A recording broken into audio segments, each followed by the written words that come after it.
Hello guys, मैं C2Q series का आपका अगला क्वेश्चन लेके आया हूँ। एक आपको सर्कल दे रखा है, ठीक है।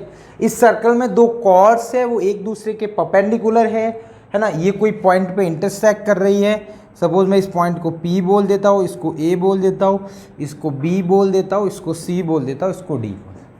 तो आपको इस सर्कल की रेडियस निकालनी है, ठीक है डियर। बड़ा आसान सा क्वेश्चन है, ओलंपियाड NTSC दोनों में पूछने लायक है। स्टेज 2 में पूछने के लिए थोड़ी सी ज़्यादा प्रोबेबिलिटी हो सकती है ऐसे क्वेश्चन पूछ ले आपके लिए कभी, ठीक है। बट हाँ, अच्छा क्वेश्चन है। कॉर्ड की प्रॉपर्टीज़ भी यूज़ होगी, सर्कल की कुछ प्रॉपर्टीज़ यूज़ होगी, पाइथागोरस थ्योरम भी इसमें यूज़ होगा, ठीक है। तो आपको इस सर्कल की रेडियस निकालनी है। देखो, इसको सॉल्व करने के पहले मैं एक छोटा सा आपको कॉन्सेप्ट बताना चाह रहा हूँ, है ना।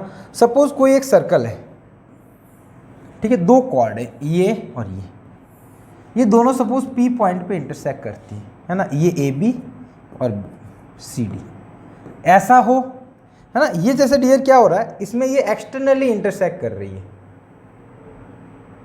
मतलब बाहर की तरफ इंटरसेक्ट कर रही है। हो सकता है ये अंदर की तरफ ऐसा इंटरसेक्ट करे, जरूरी नहीं हो। परपेंडिकुलर P पे इंटरसेक्ट कर रही है AB और CD को, ठीक है। दोनों के केस में एक प्रॉपर्टी लगती है ना। आप 10th क्लास में ये प्रॉपर्टी पढ़ते हो, सिमिलरिटी यूज करके ये प्रॉपर्टी प्रूव भी होती है। प्रूफ पे अपन नहीं जा रहे। PA into PB equal to PC into PD ये होता है। भले ही आप इंटरनली इंटरसेक्ट करें या आउटर इंटरसेक्ट करें, दोनों के केस में। अब इसमें क्या होता है, जैसे सपोज मैंने ये दे दिया 3, ये दे दिया 2, ये दे दिया 4, ये दिया मैंने x। अब मैंने पूछा x निकालो, तो आप निकाल सकते हो। This into this equal to करके आप यहाँ से x निकाल सकते हो, ठीक है डियर, है ना। थोड़ा सा मैंने रैंडम वैल्यू लिए, तो मतलब आपको समझाने के पर्पज से x की वैल्यू निकाल। सेम चीज़ आप यहाँ पे भी अप्लाई कर सकते हो। PA into PB into PC equal to PC into PD। एक इसमें एक एडिशनल केस मैं आपको और बता देता हूँ। ये क्या है, दो कॉर्ड है, बाहर सर्कल के बाहर इंटरसेक्ट कर रही हो, भले इनर में इंटरसेक्ट कर रही हो, है ना। एक और ऐसे ही एक एग्जांपल लेता हूँ। जैसे ये एक सर्कल है, यहाँ पे एक तो इसकी एक यहाँ पे ये टेंजेंट है, यहाँ PT, और एक कॉर्ड है, एक कॉर्ड और एक टेंजेंट है। अब देखो, सपोज ये दोनों कॉर्ड होती तो यही होता dear, PA into PB equal to PC into PD। अभी लास्ट वाली स्लाइड पे अपन ने देखा। बट ये क्या हो रहा है, ये पहले सपोज ऐसा सोचो कि ये सपोज ये कॉर्ड थी, अब ये छोटी होती गई।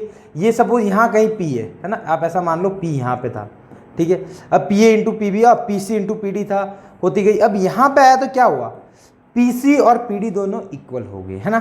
PC और PD इक्वल हो गए, तो आप इसको लिख सकते हो PT।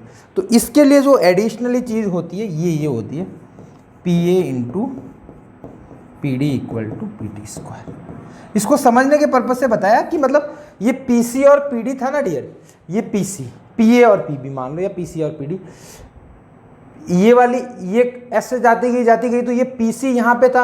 अब ये क्या हुआ होगा, ये पॉइंट शिफ्ट होते यहाँ पे शिफ्ट हुआ होगा, तो PC भी यही रह गया और PD भी यही रह गया, तो PC और PD को इक्वल लिख लिया।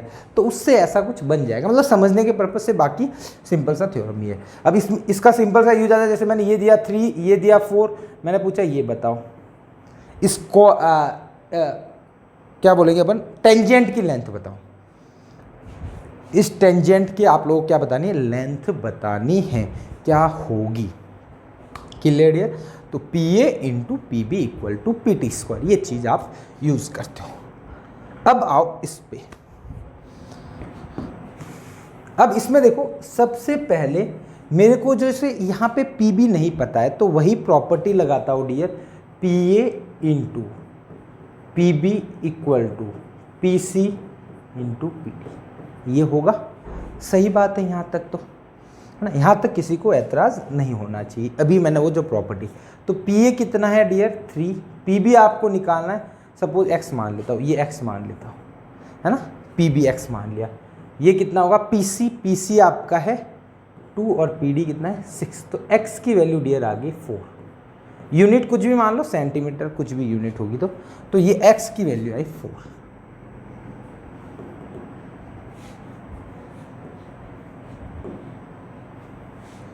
एक्स की वैल्यू आपको मिली डियर 4।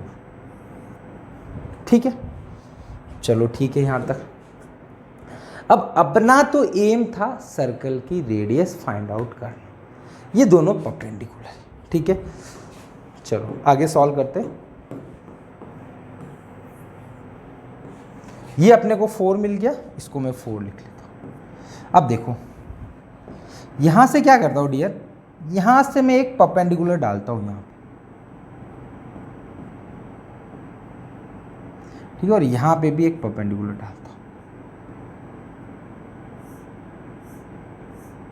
एक परपेंडिकुलर यहाँ पे डाला, एक परपेंडिकुलर यहाँ पे डाला, और ये ऑलरेडी परपेंडिकुलर था ही। ठीक है डियर,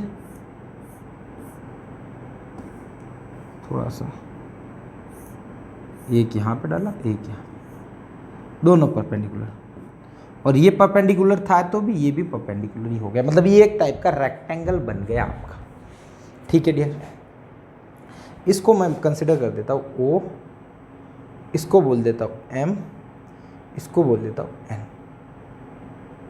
ठीक है डियर, अब देखो एक और प्रॉपर्टी होती है सर्कल में, आप लोगों ने पढ़ी होगी, नहीं पढ़ी है तो मैं बता देता हूँ।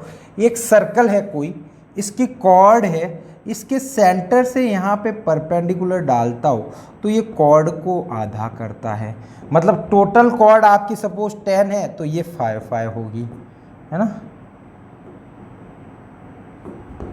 टोटल कॉर्ड क्या है आपकी 10 है तो ये आपकी डियर 5 होगा। ऐसा आप लोगों ने पढ़ा हुआ है ना। कोई भी सर्कल के सेंटर से कॉर्ड पे परपेंडिकुलर ड्रॉ करते हो तो कॉर्ड को 2 इक्वल पार्ट में वो डिवाइड कर देता है। ठीक है, तो ये 2 इक्वल पार्ट में, है ना। तो मतलब ये टोटल लेंथ पता है तो मैं आधा आधा कर दूंगा, और पूरी आधी पता है तो मैं डबल करके कॉर्ड की लेंथ कर लूँगा। अब देखो यहाँ पे भी तो सेम चीज़ हो रही है, यहाँ पे देखो यहाँ से परपेंडिकुलर है तो ये इस कॉर्ड को आधी करेगा, है ना। तो मेरे को बताओ इस पूरे कॉर्ड की लेंथ कितनी है dear, C D equal to कितना है 8 सेंटीमीटर, सेंटीमीटर ही ले लेता हूँ या फिर 8 ले लेता हूँ। ठीक है, सिमिलरली ए बी पूरा कितना है, ये जो 4 आया था ना डियर वो यहाँ से यहाँ तक का था। ठीक है, ध्यान रखना यहाँ से यहाँ तक का, इस पॉइंट तक का पी बी 4 था, तो ए बी कितना हुआ, ए बी आपका हुआ 7। ठीक है, अब मेरे को बताओ, आपको ये पता है कि ये परपेंडिकुलर डलेगा तो आधा आधा होगा, तो मतलब सी एम और एम डी इक्वल होंगे, तो यहाँ से मेरे को मिलेगा dear C M equal to M D, दोनों आधा आधा होगा किसका, टोटल कॉर्ड का, तो 8 डिवाइड बाई 2 यानी 4 आ गया, है ना डियर। तो मतलब यहाँ से यहाँ तक की डिस्टेंस कितनी है डियर, 4 है, और ये 6 कितना था, ये पी डी के इक्वल था। सिमिलरली यहाँ से यहाँ तक भी डियर कितना है, 4 है।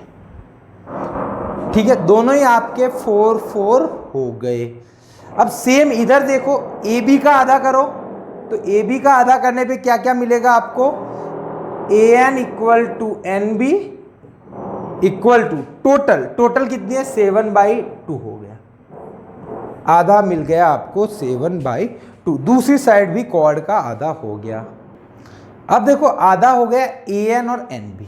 ठीक है, अब देखो मैं क्या करता हूं, यहां से इसको मीट करवाता हूं, ये इस सर्कल की रेडियस है, इसको मैं आर मान लेता हूं। अब ओ एन निकालने की ट्राई करता हूं। अब देखो ये आपका रेक्टेंगल है तो ओ एन और पी एम इक्वल होगा, तो मतलब ऐसा लिख सकता हूं O N equal to P M, क्योंकि रेक्टेंगल बन रहा है, चारों आपके एंगल 90 डिग्री है तो अपोजिट साइड इक्वल होगी। तो ओ एन सपोज आप निकालने बैठोगे तो पी एम के इक्वल होगा, और पी एम को क्या लिख सकता हूं, C M minus C P. C M कितना है आपने निकाला है 4, सी पी कितना है 2, तो आपका फाइनली बन गया 2, तो ओ एन आपका आया है 2। देखो अपने को तो आर निकालना है, तो देखो आर निकालने के लिए यहाँ पे आप पाइथागोरस थ्योरम लगा सकते हो, तो एक मैं एन बी निकाल देता हूँ, एन बी मेरे को पता है। अब देखो मैं वो राइट एंगल ट्राइंगल बनाता हूँ, तो ये आपका राइट एंगल ट्राइंगल है, ये आपकी रेडियस है, ये आपका पॉइंट लिखूँ तो मैं एन बी और ओ एन, एन बी और ओ एन ओ। ठीक है, एन बी डियर आपका है 7/2 और ये है आपका 2। अब आपको रेडियस निकालनी, 2 था क्या, हाँ शायद 2 ही था। अब रेडियस निकालनी है तो r स्क्वायर इक्वल टू होगा 7/2 का स्क्वायर प्लस 2 स्क्वायर जो कि होता है 49/4 प्लस 4 जो कि हो जाएगा डियर 49 प्लस 16/4, तो r स्क्वायर इक्वल टू हो गया 65/4 जो कि होता है r निकालोगे तो √65/4 जो r इक्वल टू हो जाएगा √65/2, है ना। अब इसको थोड़ा सा आप अप्रोक्सीमेट कैलकुलेट करना चाहो तो कर सकते हो। √64 कितना होता है, 8 पॉइंट होता है, 8 के अप्रोक्सीमेट मान लो अपॉन 2 करोगे तो अप्रोक्सीमेट 4 पॉइंट समथिंग कुछ आएगा। बट हाँ ये रिजल्ट डायरेक्ट है, कुछ वैल्यूज ऐसी होती तो हो सकता था परफेक्ट आंसर आ जाए। Clear dear. तो ये आपका रेडियस निकालने का तरीका था, इसमें कुछ कुछ नया कॉन्सेप्ट भी सीखा है। आपने क्या कॉन्सेप्ट इस वीडियो के थ्रू लर्न करा है वो कमेंट करके ज़रूर बताना मेरे को, ताकि मेरे को भी मोटिवेशन मिले कि हाँ आपको ये चीज़ें नहीं मिल रही तो उस टाइप के क्वेश्चन और लाओ, है ना। मेरा इन क्वेश्चन लाने का पर्पज़ इतना ही है कि आप क्वेश्चन तो कर ही रहे हो, साथ में कोई कॉन्सेप्ट आपको आता है तो उसको अप्लाई कैसे करना है, या फिर नहीं आता है तो वो आपका रिकॉल हो जाए। क्योंकि ये जो मैंने कॉन्सेप्ट बताया था, है ना, ये वाली चीज़ बहुत सी क्लास में अपने को मतलब स्कूल्स या वगैरह में नहीं पढ़ाई जाती है ना, और इसके यूज़ होता है सीधा। क्लियर है। तो उम्मीद करता हूँ ये वीडियो आपको पसंद आया होगा। पसंद आया तो लाइक ज़रूर करना और हमारे चैनल को सब्सक्राइब करना ऐसे इंटरेस्टिंग वीडियो के लिए, है ना, ताकि और वीडियो हम लोग लाते रहेंगे आपके लिए। तो ठीक है डियर, मिलते हैं अपन नेक्स्ट वीडियो में नए सिटी के क्वेश्चन के साथ। Thank you so much.